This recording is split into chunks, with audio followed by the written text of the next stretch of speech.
Good afternoon, everyone. Thank you for joining us on our fifth alumni live session. My name is Eric Medina. I am the director of our master's in sports marketing and esports management online. Today, we have the pleasure of talking with Pablo Herrero, who's an alumni from our 2019-2020 edition of our sports marketing program. Nowadays, Pablo is an entrepreneur. He's also a content creator on YouTube, Instagram, and TikTok, with more than over 40 million views. So today he'll be telling us a little bit about his experience at Escuela Universitaria Real Madrid and about his professional career as a content creator in the world of paddle. So Pablo, we wanna welcome you and thank you for being with us today. Eric, how are you? Thank you for having me, and sorry about the delay because I just came from training because I'm living the pro experience for a week. I can tell you more in a moment. All right, perfect, great. Happy to have you with us. So Pablo, can you please start by telling us a little bit about yourself and what you were doing before joining our program? Yeah, well, I'm Pablo Herreros. I'm 28 years old, unfortunately, because I feel like I'm 23. I'm from Villaviciosa, Odón, where one campus of the Universidad Europea is located. But I studied in Alcobendas, the sports marketing master's program. That was in 2019, but before that, I studied a double bachelor degree in business administration and marketing. I did my Erasmus in Austria. I also spent a summer in California working there as a waiter. Back in 2019, I started my YouTube channel in Spanish. Now we have also the English channel that is growing so much. Well, that's a quick introduction about myself. Okay, that's great. So I see that prior to doing our program, you were already interested in marketing, Yeah. and a little bit about content creation. That's great. So how do you think doing the program at our school, the sports marketing program that you did, help you continue on that path and maybe improve a little bit and get where you are today? Well, the decision to do the program, the master's in sports marketing, was because I finished my bachelor degree and then I got a scholarship to do the master's. So that helped to live the experience, because what I wanted to get from the master, it was to live the experience of studying at the Escuela of Real Madrid, and it was so nice. It is true that in 2019 to 2020, we felt the COVID-19 situation. So half the master, we were on site on Alcobendas. The other half, we did it online. So at the end, we had like a mix between both situations. But at the end, it was so nice. In my opinion, the best thing that the masters bring you is the people that you meet. Not only your team, your classmates, but especially the professors, the lecturers. It is true that I consider myself a really curious guy. I always ask so many questions to everyone because, I don't know, many questions arise to my mind.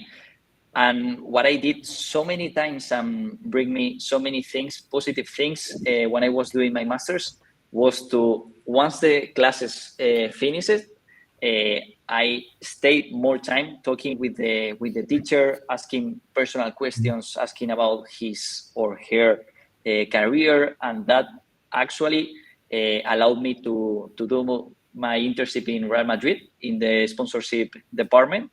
That obviously many people are willing to do it, obviously.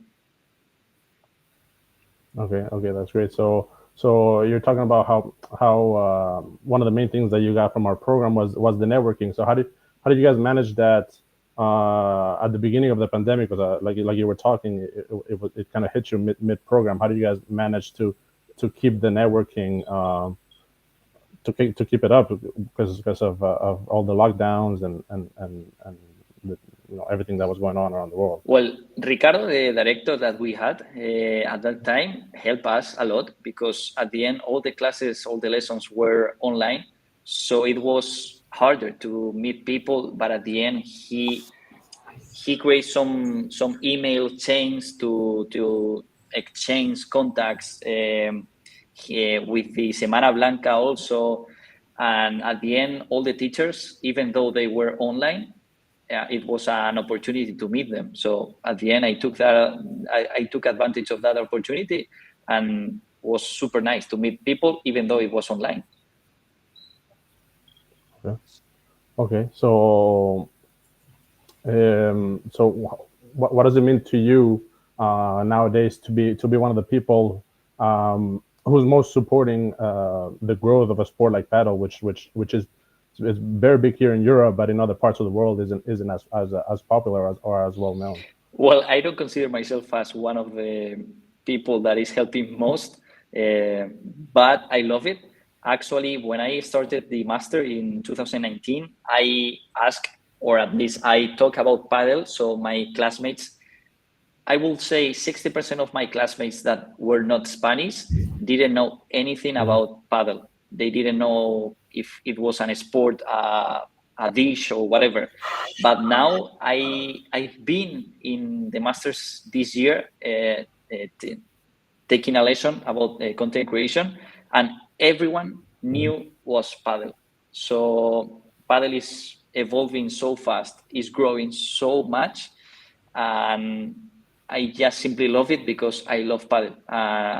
I feel super proud because, for example, this week I'm in Barcelona training with 20 professional players, like between Mhm. 15 and 20 years old. I'm living with them, and I'm living the experience to be a pro player without being it, obviously, because my level is not so high. But I didn't think about to have this kind of experiences when I started, like 5 years ago, actually. Okay. So what kind of things would you say to people nowadays who are still unfamiliar with the sport? Because we still have students from certain parts of the world who come to our school and are still very unfamiliar with it. Well, the first thing that I always say is that paddle, in my opinion, I have practiced so many different sports during my life, and in my opinion, paddle is the Mhm. easiest one. Not to master it, to be super good at it, Mhm. but just to start and have fun. In my opinion, paddle is the easiest one.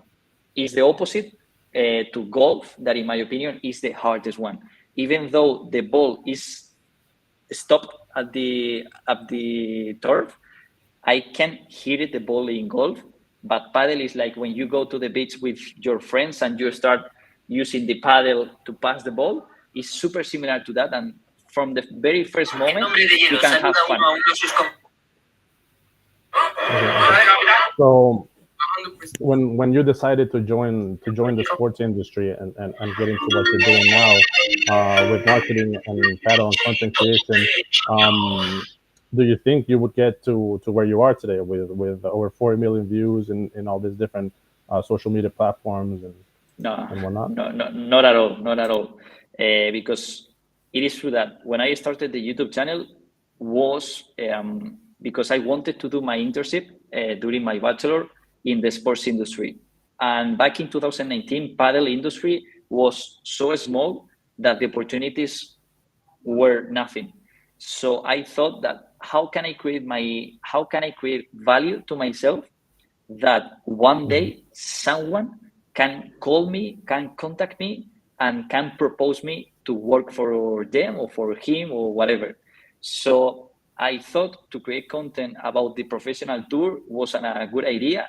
And actually, at that moment, Paquito Navarro and Juan Lebron, that were super good players, like super top players, were gonna join together to play together, and no one was talking about that. So it's like if Kylian Mbappe finally signed for Real Madrid and no one talks about that. So the first video that I uploaded that is on YouTube, you can watch it, is super bad, but it was me at my room talking about Paquito Navarro and Juan Lebron playing together.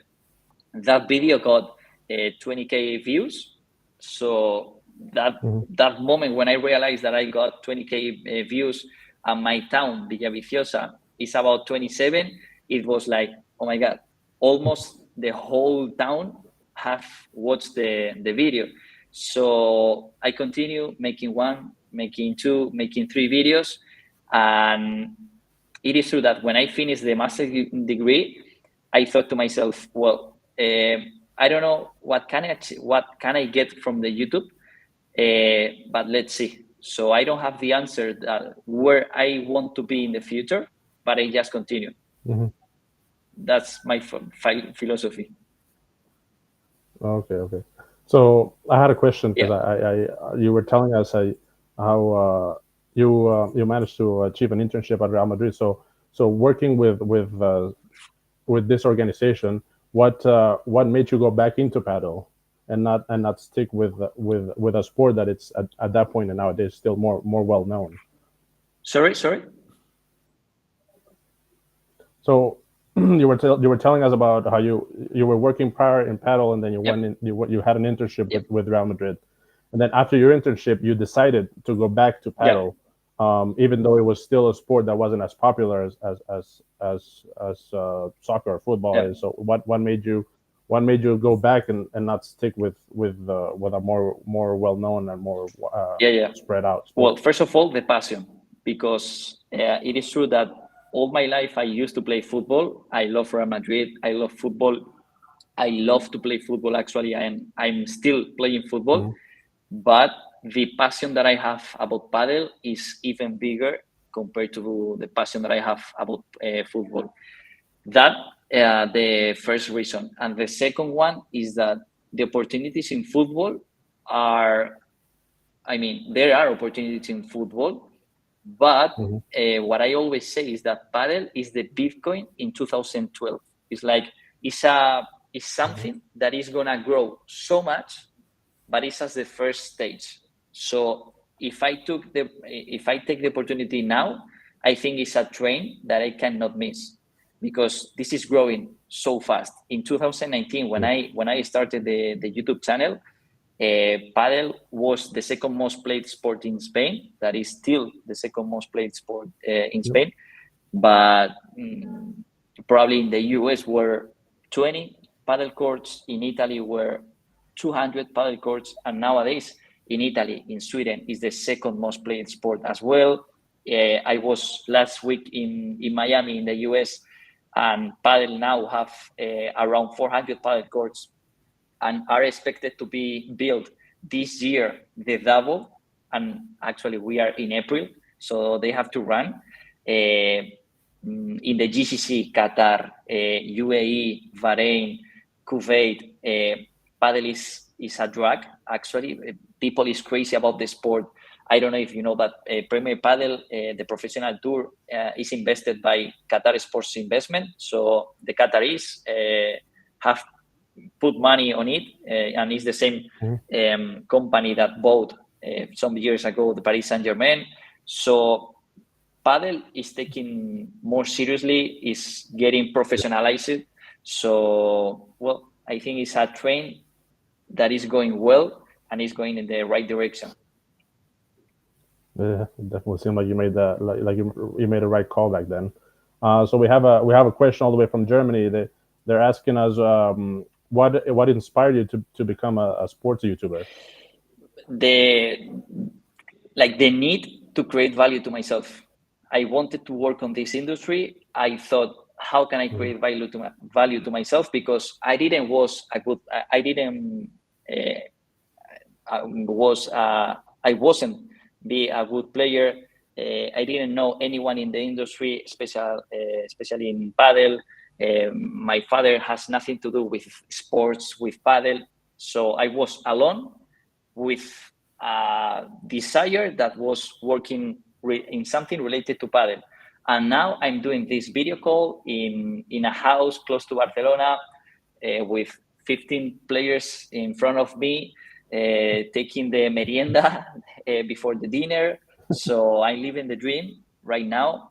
Obviously, for people like, for example, love football, this can means nothing because these guys have I don't know 5,000 followers compared to Cristiano Ronaldo that has 500 million followers. But uh, for me to be able to go next month to Argentina to the birthday of Fernando Velasteguin, that has been number one in the world for 16 years in a row, and that he personally invites me to his birthday, for me, is something crazy. because I love this sport and I know what that guy has done during his whole career. So, well. All right, that's great. That's great. So, tell us what are some of your current and future projects?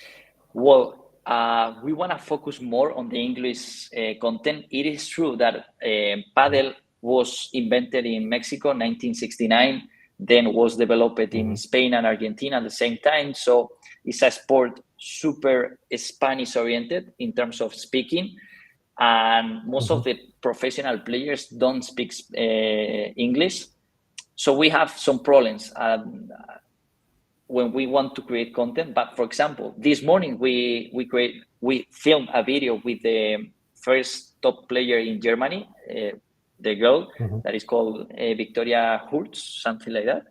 And Padel is getting international. We want to be international. Now we are working 3 guys on El Cuarto Set, the company we call it. So the English content creation is our big focus, but then we want to be more professional on Instagram. For that reason we hired a friend last October and to do these kind of projects, because for the content we are creating this week is more like blogs. I don't know if you know a Spanish YouTuber called Plex or Casey Neistat, that they were filming themselves with a camera, sharing their experiences day by day. So we are trying to do the same this week here, training with the pro players, and the results are amazing. All the people likes the idea. The brand that sponsored this idea is super happy with us.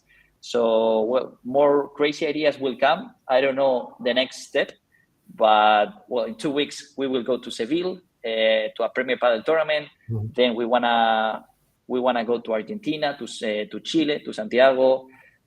I don't know, many things, because padel is growing so much. That's great. That's great. So, what do you think about? I know you have all these projects coming up and all these trips, but they're asking me if you're planning on coming to our alumni meet here coming up in June. It's in June. What exactly? Which date? I'm not sure what date it is, but they were one of our colleagues was asking me because he's a big fan. Because I have on June, there is the Italy Major, that in my opinion is the best padel tournament of the year, except because this year is a World Padel Championship, like the World Cup, but in padel. It's going to be in Doha, in Qatar, in November. So if anyone that is listening to this chat wants to see the biggest and the most amazing padel tournament, please save the dates. October 30 till 5th November, something like that. It's going to be the World Padel Championship. Of course, the final will be Argentina and Spain. But anyways, that is something super crazy. That is something super special. Okay, that's good. So another question: Do you happen to keep in touch with a lot of your colleagues from your same edition? Especially with it must have been a little different since you guys had to go through the start of the pandemic and have to work through those new issues for all of us.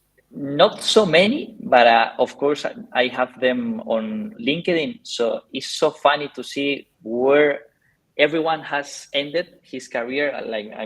Where everyone is nowadays working. So, for example, there is one working at Manchester United, I think. Other is working at Atletico de Madrid. One more is in Ecuador, working for a super top Ecuadorian football team. So it is true that most of the people are more football oriented, but I'm more the outsider because I'm working in padel and doing something different. But and the desire that I have right now is to keep in contact with some teachers that I had, especially Eduard Legendre, Oscar Uaz, some of these top professors, because I don't know how they are going, but probably I mean, they are going well because they are super top professionals. Yeah, they're doing great. I see some of them often. So what's some of some recommendations that you would have for people like you that have a dream in the infancy and wanna work towards that goal? Well, to be intelligent, I mean, to study the market, to study their strengths, their weaknesses, how can they create value? I mean, it's a super marketing term, but it is true Hmm. because at the end, I position myself back at that time when I created the YouTube channel as a news YouTuber, whatever. But nowadays, people trust me, and that is super hard to believe it because people trust when I say something, people trust it. And wow, when I realize it, is something crazy because I can tell people that this racket is good and people will believe it. And obviously, I'm not gonna lie, but that is super important. So I would suggest that to analyze themselves where they want to be in the future. And even though it seems super difficult to achieve it, because in 2019, paddle was nothing, and nowadays it's growing a lot. But anyways, I mean, if you want to work in Real Madrid, you can do it. But try to create value to yourself.